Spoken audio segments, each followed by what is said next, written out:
Hello. This week we're going to be studying the heating and cooling systems of your home. We'll start out with a discussion of thermal comfort, what it is. We'll talk about the different environmental qualities of thermal comfort and how that relates to climate. Then we'll move on to be more specific about the heating systems of a home, starting out with the passive heating systems, usually solar, and then the mechanical heating systems. Finally, we'll end up at the cooling systems section, again starting out with passive or natural cooling systems and ending up with the mechanical cooling section, aka air conditioning. Let's start out by talking about thermal comfort. Thermal comfort is that condition of mind which expresses satisfaction with the thermal environment. The cat in this picture is enjoying a moment of thermal comfort here. Why do we care about thermal comfort? It is the goal of our heating and cooling systems. The sensation or the feeling of comfort is individual to individual people, and it will vary, therefore, from person to person. There are different factors in the sensation of thermal comfort, and they can be divided into personal factors and environmental factors. We're going to talk about the personal factors first, clothing insulation and metabolic rate, and then move into the four environmental factors of thermal comfort, which are humidity, airspeed, air temperature, and radiant temperature. So personal factors first, these are going to vary from individual to individual. Metabolic rate is important and varies by age and by gender. So stereotypically, older people can feel cooler, right? They might need a warmer environment. And again, stereotypically, because this does vary by individual, but women will feel cooler. Activity level is going to also influence metabolic rate. Someone is going to feel warmer if they are exercising and cooler if they are resting. And finally, the sensation of thermal comfort can be adjusted using clothing or insulation.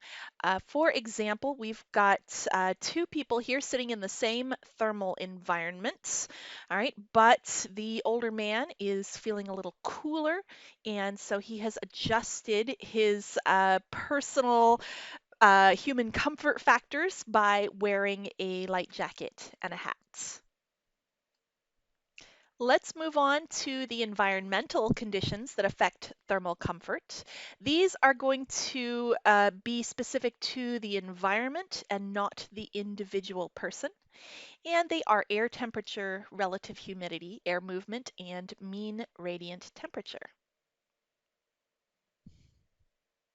Let's start with air temperature. This is a very familiar measurement of how warm or cold the air is around you. It's measured in degrees Fahrenheit or Celsius.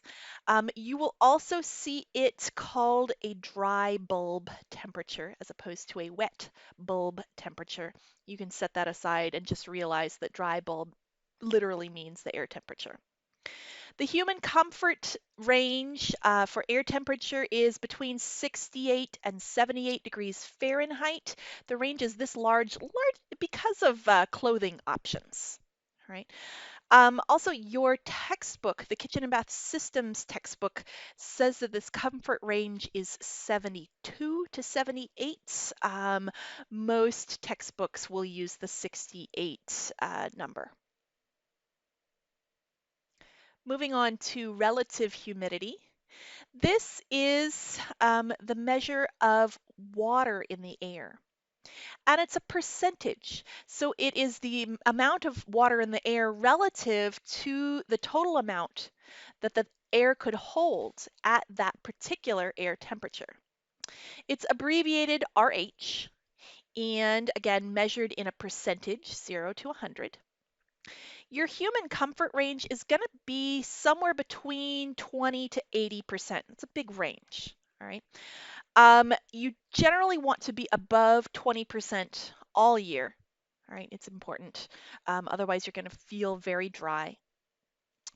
And you want to be below 60% in the summer and below 80% in the winter, just depending on the temperature range.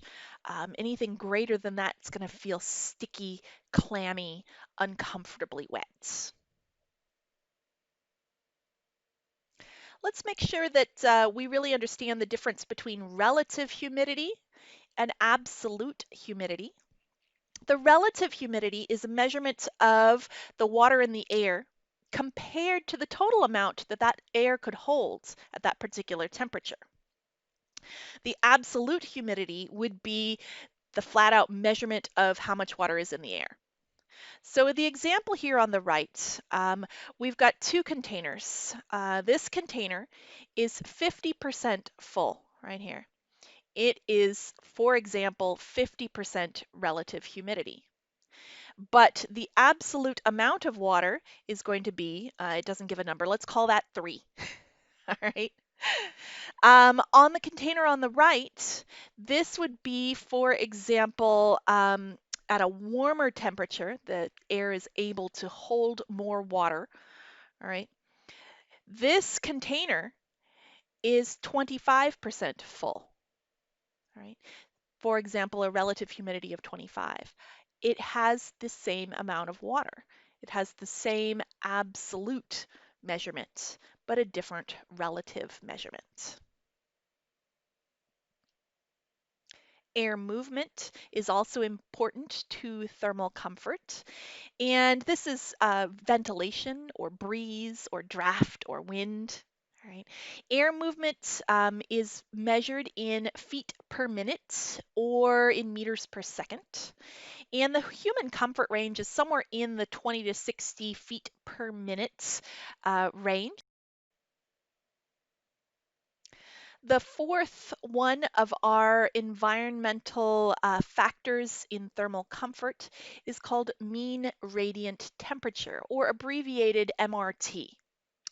This is the sensation of being exposed to a hot or cold surface. Right? If you've ever sat near a window in the winter and felt the cold kind of radiate off of that glass, you've experienced this particular sensation. All right. Mean radiant temperature is a directional measurement. It depends on the angle and the location. And your design goal to provide comfort is to maintain the mean radiant temperature close to the ambient air temperature. If it gets too much higher, too much hotter than the ambient air temperature, or too much lower and colder than the air temperature, it really becomes noticeable and uncomfortable. In this video, we just covered what is thermal comfort, what does that mean, and the different qualities or factors involved, the personal qualities and the environmental qualities.